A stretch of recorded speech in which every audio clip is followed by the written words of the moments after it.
আল্লাহ তাআলা প্রত্যেকটা মানুষকে সৃষ্টি করার পরে বিশেষ ৩ টা নেয়ামত আল্লাহ তাআলা দিয়েছেন। বিশেষ ৩ টা। ১ নাম্বার হলো পঞ্চ ইন্দ্রিয়। কি ইন্দ্রিয়? পঞ্চ ইন্দ্রিয়। যেটা কুওয়াতে খামসা বলা হয়। আরবিতে আমরা বলি কুওয়াতে খামসা। পঞ্চ ইন্দ্রিয় বাংলাতে বলে। ত্বক শক্তি, স্বাদ শক্তি, ঘ্রাণ শক্তি আর সেবা শক্তি আর দর্শন শক্তি। না ভাই? ত্বক শক্তি। টাচ করলাম বুঝতে পারলাম আমাকে কে ধরলো না ধরলো। এটার অনুভূতি। আরেকটা হলো কি স্বাদ শক্তি। জিহ্বার মধ্যে কামড় দিলে চাবাইলে চাকরে বোঝা যায় এটা আদা না লেবু। ৩ নম্বরে ঘ্রাণ শক্তি। ওদের শামসাজির বলা হয়। আতরটা কোন ধরনের আতর? জেসমিন না মারিয়া না গুলে লায়লা? এটা নাকের কাছে নিলেই বোঝা যায়। খাবারটা টাটকা না বাসিয়া? বোঝা যায় কি যায় না? কি দিয়ে যায়? কান দিয়া? নাক দিয়া? আরেকটা হলো সেবা শক্তি, শ্রবণ শক্তি। এটা কানের মধ্যে আছে। আল্লাহ কানে দিয়েছেন এটা। এটা আওয়াজ শুনলে বোঝা যায় এটা তো খালেদের আওয়াজ। এটা জায়েদের আওয়াজ। এটা আমার মেয়ের আওয়াজ। কাঁদতেছে। দেখো তো কাঁদতেছে বাবুটা। কাউকে বলে না তারা বিবি করছে বাবুটা কাঁদতেছে। এটা শক্তি দিছি আমরা কোথায়? কানের মধ্যে। আর একটা হলো কি? দর্শন শক্তি। কি শক্তি?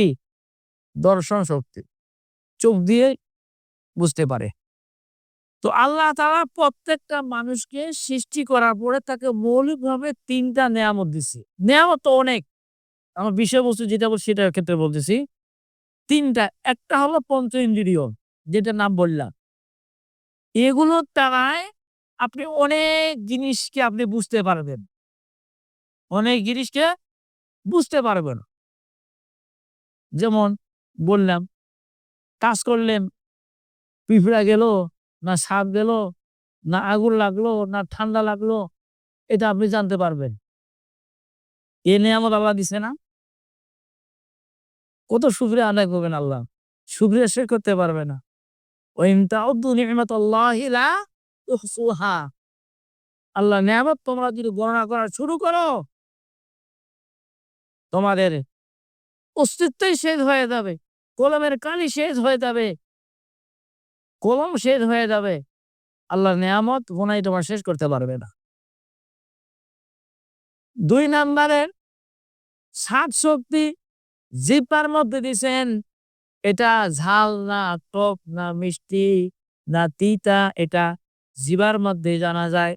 এটা চামড়ার মধ্যে বোঝা যায় না। চামড়ার মাধ্যমে জানা যাবে না। মিষ্টি যদি চামড়া লাগাই দেন বোঝা যাবে মিষ্টি? যাবে না। এই জিনিসটা খুবই আমাদের আরবি গ্রামারের মধ্যে খুবই এটা দরকারি। এটা প্রত্যেকটাতে আছে। পঞ্চেন্দ্রিয় একটার একটা শক্তি। এটা তেমন কোনো বোঝা যায় না। এই ৫ টা জিনিস ত্বক, জিহ্বা, দর্শন, সেমা, ঘ্রাণ। এই ৫ টা জিনিসের দ্বারায় ছাড়া আর এমন বিষয় আছে যেগুলো আমরা এই ৫ টা জিনিস দিয়ে জানতে পারি। এমনও বিষয় আছে যে এই ৫ টা ইন্দ্রিয় দিয়েও আমরা জানতে পারি না। এই ৫ টা হাতিয়ার দিয়ে আমরা ওগুলো জানতে পারি না।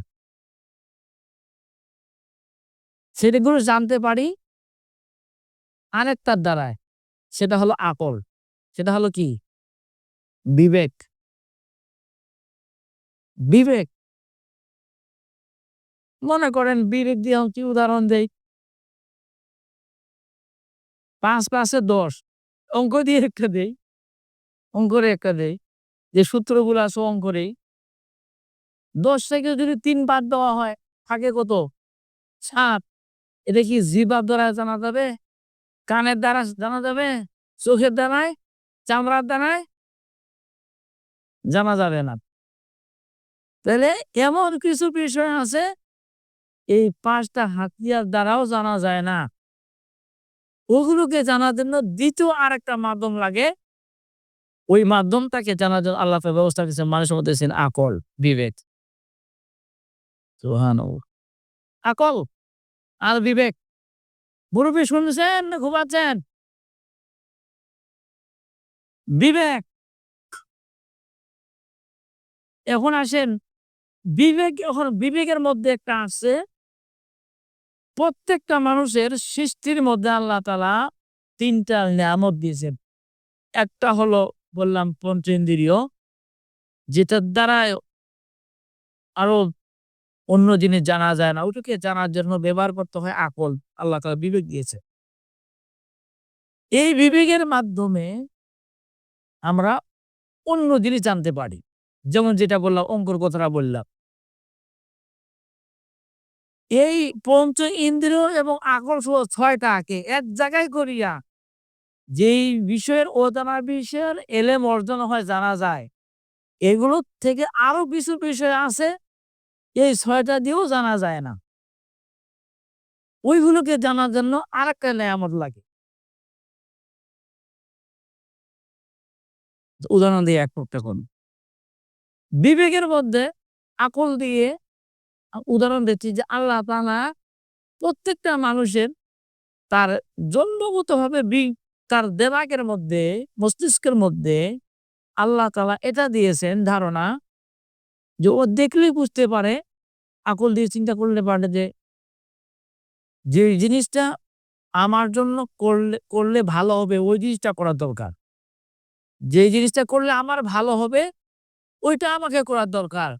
আর যেটা না করলে আমার ক্ষতি হবে, যেটা না করলে আমার ক্ষতি হবে ওইটা করা দরকার। বুঝতে পারছেন?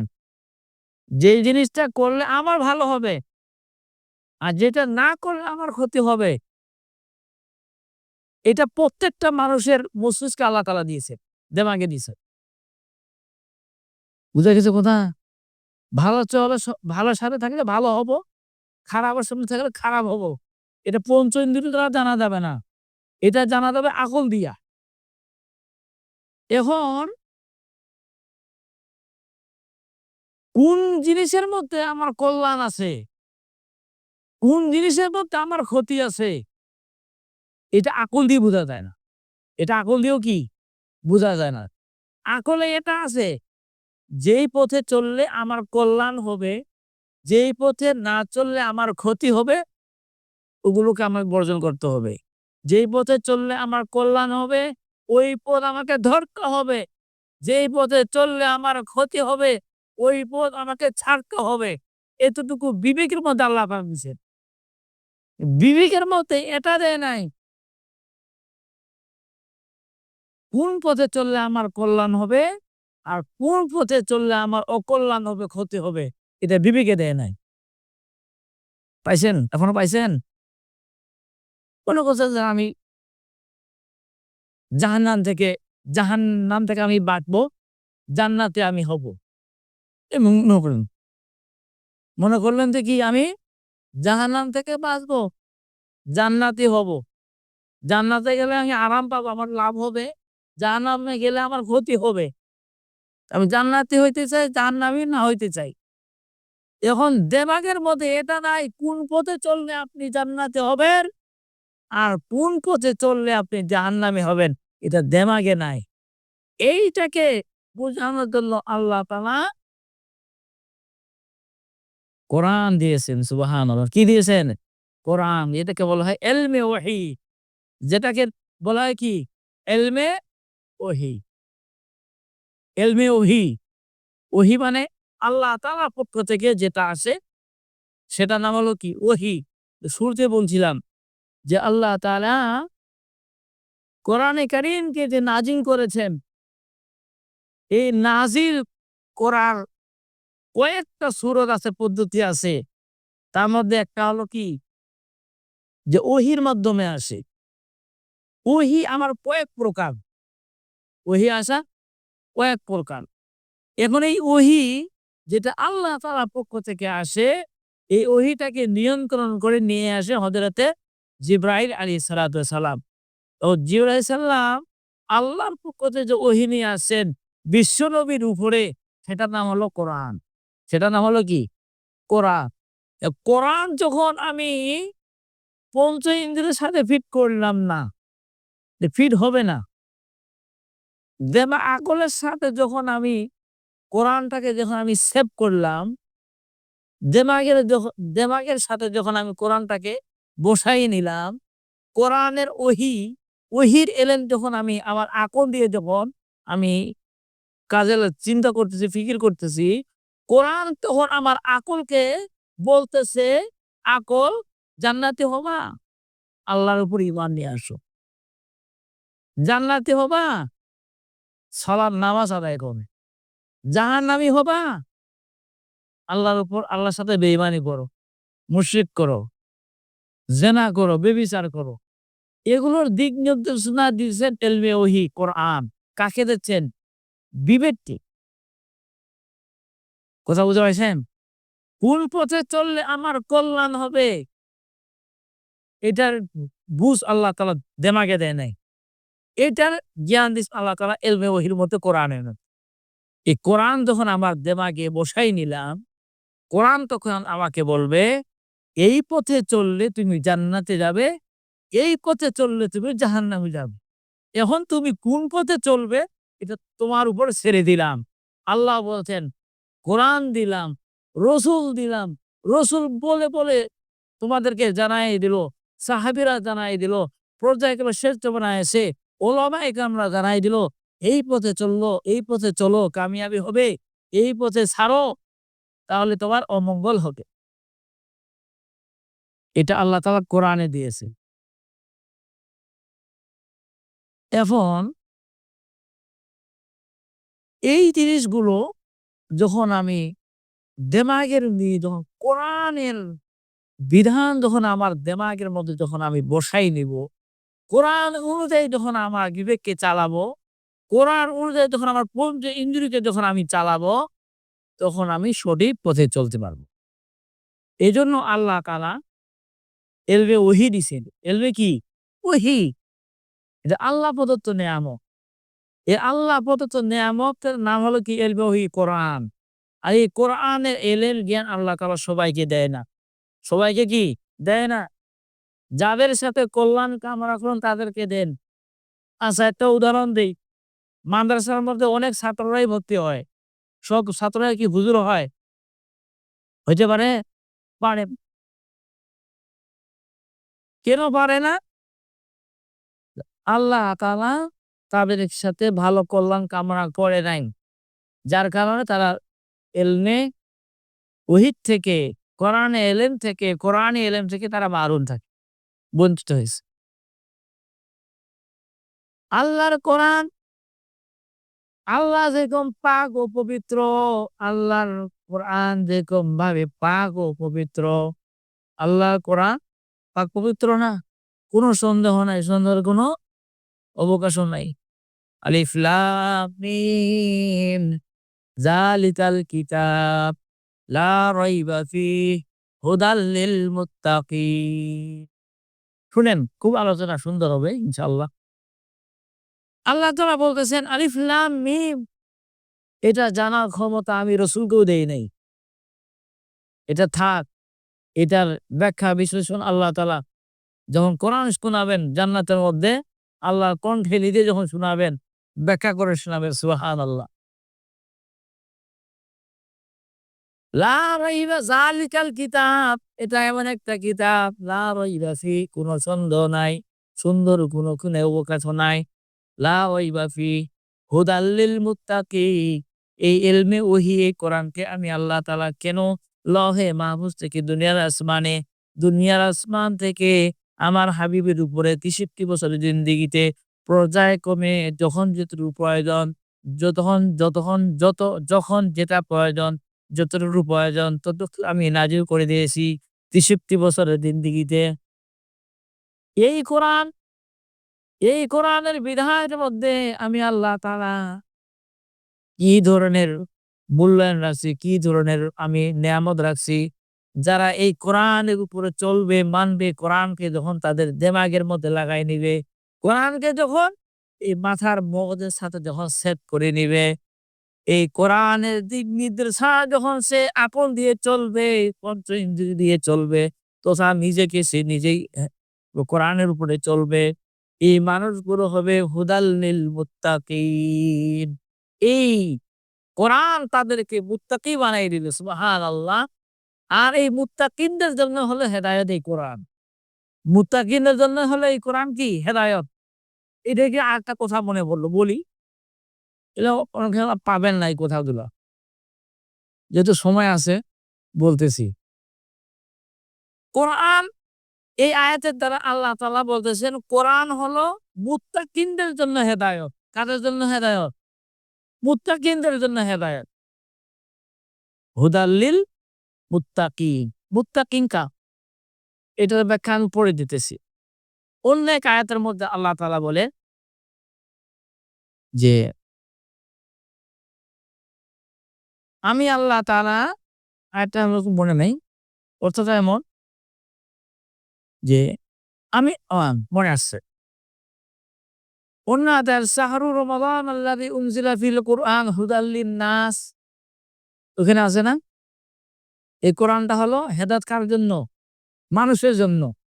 ওইখানে মানুষের জন্য বলা হয়েছে। শাহরু রমাদান আল্লাযী উনজিলা ফিহিল কুরআন হুদাল লিন-নাস ওয়াবায়্যিনাতিম মিনাল হুদা ওয়াল ফুরকান। এই আয়াতের মধ্যে আল্লাহ তাআলা কোরআনটা হেদায়েত রাখছেন মানুষের জন্য। কার জন্য? মানুষের জন্য। আর সূরা বাকারার শুরুর ২ নাম্বার যে আয়াতটা এখানে হচ্ছে হুদাল্লিল মুত্তাকিন। একই কোরআন। এখানে বলল মুত্তাকিনদের জন্য হেদায়েত। আর ওই জায়গায় বললেন মানুষের জন্য হেদায়েত। প্রশ্ন হয় কি হবে না? প্রশ্ন হয়। আছে এগুলো প্রশ্ন আছে। এখন আমাকে বুঝতে হবে মানুষের জন্য হেদায়েত। আসলেই কোরআনটা আসছে হেদায়েতের জন্য। কোরআনটা কিসের জন্য? হেদায়েতের জন্য। মানুষের হেদায়েত আর মুত্তাকিনদের হেদায়েত। তখন মানুষ আর মুত্তাকিন এটা বুঝতে হবে। কিন্তু মূলত কোরআনটা আসছে হেদায়েতের জন্য। সরল, সঠিক, কল্যাণ, মঙ্গলের পথ দেখানোর জন্য আসছে কোরআনটা। এখন মানুষের জন্য হেদায়েত মনে করেন একটা সাধারণ মানুষ যখন মাথার মধ্যে যখন এই কোরআন দিয়ে যখন সে চিন্তা করবে, কি চিন্তা করবে যে আমি যদি কোরআনের উপর চলি তাহলে আমার এই লাভ হবে, যদি না চলি আমার এই ক্ষতি হবে। এটা সে আমল করলে সে কামিয়াব হবে, না করলে সে কামিয়াব হবে না। করলে সে উপকার পাবে, না করলে সে কি পাবে না? উপকার পাবে না। এটা সাধারণ মানুষের জন্য। যদি এই কোরআনের উপরে চলে তাহলে মানুষের জন্য হেদায়েত। তাহলে মানুষের জন্য কি? হেদায়েত। মুত্তাকিনদের হেদায়েত কাকে বলা হয়? মুত্তাকিন এটাকে বোঝার জন্য একটা বলি। ডাক্তার আমাদের হুজুর বিশেষ করে আমাদের আমি যে হুজুর কাছে তাফসীর পড়ছি, হাদিসও পড়ছি। জুনাইদ বাবুনগরী রহমতুল্লাহ আলাইহ। নাম শুনছেন তো? হেফাজতে ইসলামের মহাসচিব ছিলেন। হাটাজারি মাদ্রাসার প্রধান মুহাদ্দিস। হুজুর এই বয়ানটা প্রায় আমাদেরকে করতেন। যে বেটা যে হুদাল লিন-নাস আর হুদাল লিল মুত্তাকিন বুঝান পড়বো মানে বুঝতে হবে এটা। উদাহরণ দিতেন হুজুর আমাদেরকে। যেমন মনে করেন ডিম এটা ভিটামিন জাতীয় খাবার না? দুধ, কলা, ঘি এগুলো হলো কি? ভিটামিন। ভিটামিন জাতীয় খাবার। আচ্ছা এই ভিটামিন খাইলে মানুষ উপকার তো হবে নাকি? উপকার হবে না? কি ভাই উপকার হবে কি না? দুধ খাইলে উপকার হয় না? ঘি খাইলেও উপকার হয়। মধু খেলেও কি হয়? উপকার হয়। শরীর স্বাস্থ্য ভালো থাকে। কিন্তু এই ঘি কি সবার জন্য উপকার? এই ঘি কি সবার জন্য উপকার? যেই লোকটার ডায়রিয়া হয়েছে, পেটের সমস্যা, ওকে কিন্তু চিনি দেওয়া হয়। এর ক্ষতি হবে না লাভ হবে? এ তো আরো অসুস্থ হয়ে পড়বে। যার পেটের সমস্যা, ওকে যদি ঘি দেওয়া হয়, ওর সমস্যা কমবে না বাড়বে? কেন? মধু না অনেক উপকারী? দুধ না অনেক উপকারী? তা উপকারী বটে, কিন্তু সবারই জন্য না। সবারই জন্য কি? উপকার না। তো কোরআনটা হলো হেদায়েতের জন্য। কোরআনটা হলো হেদায়েতের জন্য, শুধুমাত্র মুত্তাকিনদের জন্য। শুধুমাত্র কার জন্য? মুত্তাকিনদের জন্য। দেখেন আর উদাহরণটাতে আসেন। এখন যে মানুষটা একবারে সুস্থ, ওই সুস্থ মানুষটা যদি ঘি দেওয়া হয়, মধু দেওয়া হয়, হুম? তাহলে ওই মানুষটা তার কি হবে? তার উপকার হবে না? কেন? সে সুস্থ আছে, তার পেট ঠিক আছে। তার কিসে? পেট ঠিক আছে। পেট ঠিক আছে বলে এই মধু তার বেশি উপকার। যার পেট ঠিক নাই, ওর কি মধু উপকার হবে? এটা কি মধুর দোষে না তার পেটের দোষে? হ্যাঁ? পেটের দোষে মধু তার ক্ষতি। পেটের দোষে দুধ তার জন্য ক্ষতি। পেটের দোষে ঘি তার জন্য ক্ষতি। তাই বলে তো দুধ, মধু, ঘি এগুলোতে কি না? দোষী না। এ তার নিজের পেটের জন্য দোষী। তদ্রূপ যারা শুধুমাত্র নিজের মন মতো চলে, নিজের মন মতো চলে, শয়তানের অনুসারী চলে, নিজের মন মতো নামাজ পড়ে, মন মতো দান খয়রাত করে, কোনো আল্লাহ রাসূলের আদর্শ নাই, কোরআন হাদিসের নিয়ম নীতি নাই, মন মতোই চলে। তো এই ধরনের মানুষগুলোর ওই লোকটা যেমন পেট সমস্যা হওয়ার কারণে দুধ যেরকমভাবে উপকার, উপকার, উপকার না উপকার, ঠিক তদ্রূপভাবে যেই মানুষটা কোরআন ছাড়া, রসুলের হাদিস ছাড়া নিজে, নিজে আমল করবে, নিজে, নিজে শিক্ষা বক্তৃতা দিবে, ওয়াজ নসিহত করবে, হ্যাঁ? ইবাদত বন্দেগী করবে, দান খয়রাত করবে, ওই লোকের যেরকমভাবে কোনো সওয়াব নাই, কোনো আজর নাই, উপকার নাই, নিজেরও উপকার হবে না, অপরেও উপকার হবে না, লাভ তো নাই। ঈমান আছে নাকি? ঈমান তো নাই। তো এটা কিসের দোষে? ঈমান না নেওয়ার কারণে। ঈমান না দেওয়ার কারণে, কোরআন মতো না চলার কারণে যেরকমভাবে দুধ উপকার, যার পেটের সমস্যা গন্ডগোল তার জন্য ক্ষতি, সুস্থ মানুষের জন্য কোনো ক্ষতি নাই। কিন্তু যেই মানুষের মধ্যে দেমাগের মধ্যে কোরআন আছে, ওই কোরআনের দিক নির্দেশনা যখন সে কোরআন অনুযায়ী নামাজ করে, কোরআন অনুযায়ী চলার চেষ্টা করে, ওই মানুষগুলোর জন্য হলো কোরআনটা হেদায়ত। যে মানুষের মাথার মধ্যে মাথা ঠিক নাই, মানে ওই যে মাথার মধ্যে এতটুকু জ্ঞান আল্লাহ দিছে, যেই পথে চললে আমার ভালো হবে ওই পথ চলা দরকার, যেই পথে চললে আমার ক্ষতি হবে ওই পথ ছাড়া দরকার। এটা দেমাগে আছে। এটা নিয়ে শুধু লোক সে আমল করে দেয়, আমল করে, কাজকর্ম করে। কিন্তু কোন পথে চলতে হবে সেটা তার ভালো হবে, কোন পথ ছাড়তে হবে, ছাড়লে তার ভালো হবে, না ছাড়লে তার ক্ষতি হবে, এটা দেমাগে নাই, এটা আছে কোরআনে। যেই মানুষগুলো যার মাথা নষ্ট, কোরআন না, কোরআনের যেই ব্রেনের মধ্যে, যেই আকলের মধ্যে কোরআন সেভ করা নাই, কোরআনের এলেম নাই, কোরআনের জ্ঞান নাই, নিজে, নিজে পণ্ডিতি করে, তো ওই মানুষটার জন্য এই কোরআন হেদায়েত না। ওই মানুষগুলোর জন্য কি না? কোরআন হেদায়েত না।